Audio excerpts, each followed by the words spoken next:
I grew up in the church and was saved at the age of 6. The many years that followed were filled with ups and downs as I slowly grew in my faith. As a young adult, my life was dedicated to following Jesus with many moments of closeness throughout the years. I was fully surrendered to the Lord, committed to His plan for my life.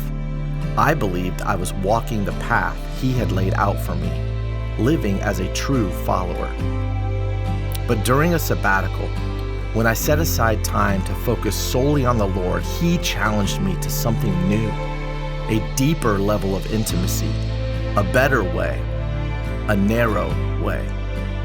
He confronted my comfortable, routine way of following Him and asked me some probing questions like, how can you say I'm the most important person in your life, yet you don't spend time truly listening to my voice? I offered several excuses for my lack of commitment, like busyness, responsibilities, and the demands of life, but deep down, I knew they fell short. These excuses only highlighted how distant I had allowed myself to become from the true source of my life. After all, life is in His voice. That question pierced my heart. God wasn't interested in my leftover time or a quick 5 minutes before rushing out the door. He was asking for more, for me to draw close, to truly listen, to seek His voice in every part of my life. We're standing on holy ground.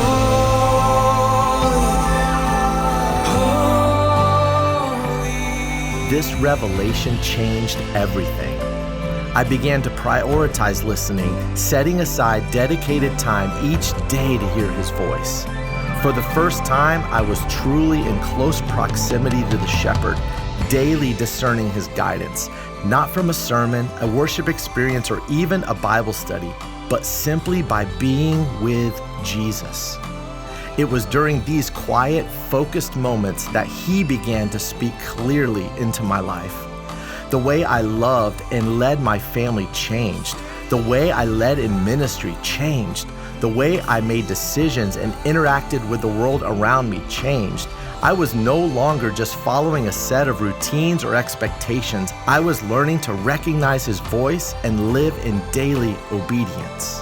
This journey of hearing His voice has shown me what it truly means to follow Jesus. It's not about striving to hear more or trying harder to discern. It's about being close to Him, allowing His voice to guide and direct every aspect of my life.